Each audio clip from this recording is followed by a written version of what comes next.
Nick, Nick, Nick, Nick, Nick, Nick, Nick. Nickelodeon. Nick, Nick, Nick, Nick, Nick, Nick, Nick. Nickelodeon. Nickelodeon is the house that SpongeBob built. But right now, that house is under renovation. Every year, more and more kids are leaving the network to go to YouTube. And longtime creators like Chris Savino, Butch Hartman, Dan Schneider, and of course, Steven Hillenburg have left the channel. So what is Nickelodeon going to do? Well, let me tell you that Nickelodeon is actually heading in some very interesting directions, some of which might really surprise you. But the most important question you've got to ask yourself is, which Nick do you pitch? Hey there, welcome back to Surviving Animation, your guide to making it in the business of cartoons. My name is Eric Calderon, and today is the second episode in the mini-series I'm doing called How to Pitch, and I'm going to talk about Nickelodeon. So if you like this kind of thing, don't forget to subscribe and hit the notification button. That way you'll be aware when I post some new content that's going to cover buyers like Cartoon Network and Disney and Hulu and Amazon and all the buyers I think are out there buying cartoons that you should be aware of. But for today, let's get back to Nickelodeon.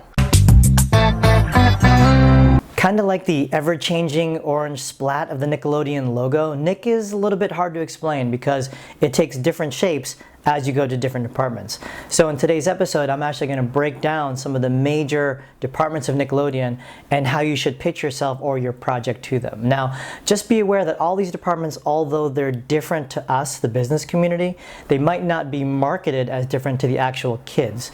So these differentiations that I'm talking about in this professional channel might not be how Nick is presenting itself to the actual audience. So a little spoiler, in all of those, it's kids, except for one. So you'll have to wait to the end of this episode to find out which one of those departments is actually not meant for kids at all. Attention, people of Bikini Bottom! You have been cheated and lied to!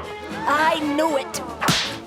Okay, let's start with the biggest part of Nickelodeon, and that is the main channel itself, something I'm going to call Nick Prime. Now, if you went to nick.com, or if you downloaded the Nick app, or if you went to the main cable channel, that is what I'm going to call Nick Prime. Now, at Nick Prime, you're going to see the biggest shows. So you're going to see Rise of the Teenage Mutant Ninja Turtles, you're going to see The Adventures of Kid Danger, you're going to see Welcome to the Wayne, and you're going to get the biggest licensed properties as well. So that's where Alvin and the Chipmunks is, that's where the Mysticons is, that's where Rainbow, Butterfly, Unicorn Kitty is, and also the Rabid Invasion.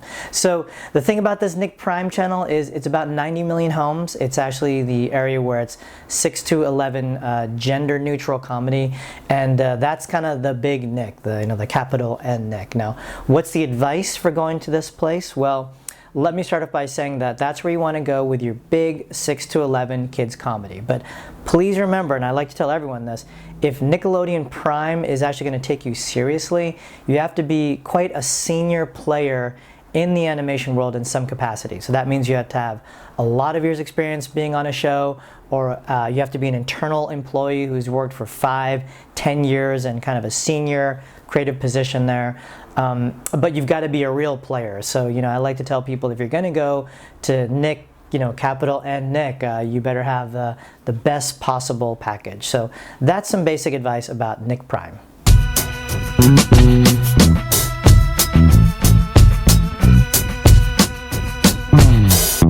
The second brand I'm going to talk about is actually an entirely different channel that's related to Nick, but is still not really Nick, and that's Nicktoons. Now, Nicktoons naturally is a more cartoon-focused Nickelodeon, so unlike Nick Prime, there's more animation and less live action, but actually it's not 100% true, as you'll find out in a few seconds. But Nicktoons is actually a spill-off channel to Nick Prime. So what does that mean? That actually means that some of the big budget shows that maybe aren't performing as well will start to kind of spill off into Nicktoons. It's also a place where they're going to put some business acquisitions that some international buyer is maybe purchased and has to fulfill a contract to put onto Nickelodeon in the US. So they say, hey, listen, it is on Nickelodeon in the US, but not Nick Prime, it's on Nicktoons. It's also a place where merchandise companies who have fully financed the series might actually place an entire block of shows in order to basically advertise their toy product. And it's also a place where there's some experimentation. You know, there might be a format, you know, like a sports show that has some animation component, or maybe a YouTube or social media focused project that has some animation component. Anyway, there's a lot going on in Nicktoons that doesn't always feel like Nick Prime, but for some reason works for the corporation of Nick behind the scenes. So in many ways, I like to think of Nicktoons as the place where business people pitch, not necessarily where creative people pitch. So if you want some basics about where Nicktoons is in terms of your placement as a buyer, I would say go to Nicktoons if you have some part of the puzzle figured out. So maybe you've got a show that needs some finishing funds in a broadcast, or maybe you've got a show that's financed, it just needs a place to sit, but it's really not about promoting this big Nickelodeon kind of major idea, but it's about pushing your product out. Or maybe you have kind of a boys action focused product, and you know, Nick Prime is not always the place where you're going to see these big kind of boys action shows, so maybe that's the place, Nicktoons over there. Anyway, I like to think of it again as the collaborative place, the co-production place, and a place where you can try something a little bit different. But the cost is that it's probably a little bit lower budget than major Nick. Nicktoons is currently sitting at around 65, 70 million homes, so still a giant network, but I would say just a little bit smaller than Nick Prime.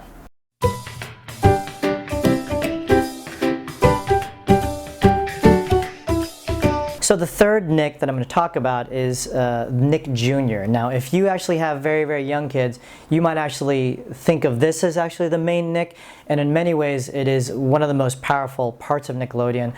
On Nick Jr., you're going to find, you know, the massively successful Paw Patrol. You're going to see Shimmer and Shine is there, Blaze and the Monster Machines, and also the UK favorite Peppa Pig, and the show that's actually very close to my heart, Blue's Clues, because back in the 90s, when I was working at MTV, Blue's Clues was actually produced on the floor above me. So I knew all the people who worked on Blue's Clues, and they all knew us, and we all knew them, and it was kind of this little 90s community. Anyway, getting back to Nick Jr., obviously the needs for that channel are going to be a pure preschool show or a bridge show, so probably like your 2 to 5 or your 3 to 6. I like to give people the general FYI about preschool, which is if you're pushing something that has a strict curriculum, like let's say it's math or history or science, you do have to have an educator actually come in and certify your proposal to say that this is actually educational, and this actually follows the curriculum of, you know, a real educational program somewhere. Because remember, if you don't have that, the actual network can't promote legally that it's actually an educational show. So one little anecdote I like to tell people is that, remember, when it comes to Dora the Explorer, although she's Hispanic, she actually is an explorer first and foremost. So that show is primarily about geography and problem solving and finding things. It is not meant to be a program that teaches you Spanish, although Spanish is in there, so if that makes sense.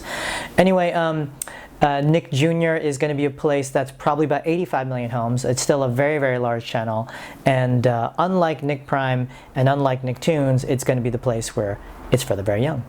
Coming to the studio, it's literally magic. When you walk in here, it's like a fun house. It's animation, it's fun. There's one more Nickelodeon that I want to talk about that I don't think gets enough attention in terms of the larger world of animation and buying and selling, and that is actually Nick Animation. So after you watch this video, if you actually go to nickanimation.com, you're going to find something very interesting there. It's not going to be, here's some new shows to watch. It's not going to be, here's a promotion for a new preschool show.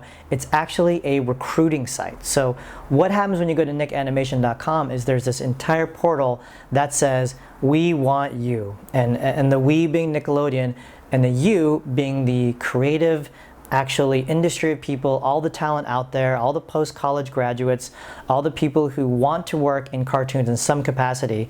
That's what Nick Animation is actually focused on. So if you're a professional in the industry in any way, and hopefully you are because you're watching this channel, Nick Animation is actually a very interesting place for you to pitch yourself. Because what they really want is they want to fill their brand new studio in Burbank, which let me tell you is actually really super nice, with some of the best talent in the world. So they've actually created this very advanced platform to bring people in, to woo them into their corporate culture, and to just kind of convince them or convince you that it's going to be the funnest place in Los Angeles to work to make cartoons. Now, it's not just a recruiting site. There's another part of Nick which I'm fascinated with, which is the Shorts program. So underneath Nick Animation, and if you actually go to Nick Animation's Facebook page, you can see that since about 2 years ago, they've been putting on a new short almost every week. Now that's a huge amount of original content that they've committed to paying for. And if you watch them, you know, I could be wrong, but in my personal opinion, those cartoon shorts are actually meant for a slightly older audience. They're a little bit more sophisticated. I would say they would push the 9 to 14 range, and in many ways they're like the animator's dream. You know, those shorts are super cool, they're super original, they're super out there, and they're super funny. So when it comes to Nick Animation, you know, I like to tell people there's two kind of sides. One is that, you know, pitch yourself to get in there. It's going to be a great place to work. I'm sure they're going to have great benefits and great pay. And then once you're in there and you're working on some kind of show and you want to pitch an original, you really have to come at them with this almost classic cartoon short that can be told beginning, middle, end, and they'll push it out through social media. And you've got to believe that there's a couple usages for those shorts. You know, one is going to be director grooming programs. So they're probably going to see how you work, see if you can actually handle a production, see if you can deliver something beginning to end. And then naturally it's an incubator, so that means when it goes out into the interwebs, if it becomes a viral hit, if people are crazy about it, I'm sure they're going to then spin it through their development program and try to upgrade it into a series.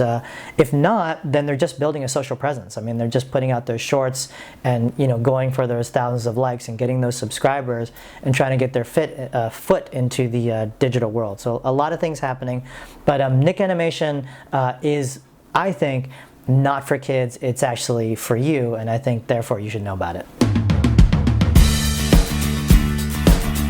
So we've got all these Nickelodeons. We've got Nick Prime, we've got Nicktoons, we've got Nick Jr., we've got Nick Animation. What does that mean? Well, it means really, really good things for us right now. So despite the fact that maybe the cable ratings are getting smaller and smaller, and in some ways it might seem that Nickelodeon is sprawling out to all these different directions, I think it's a very, very good time for people like us to be getting in there and meeting with them and talking with them and presenting new ideas to try to bring Nickelodeon back to the leadership position that it once held when SpongeBob was king of the universe. So I'm going to leave you with just two small tips that I got. These are kind of industry rumor style stuff or just kind of word in the street.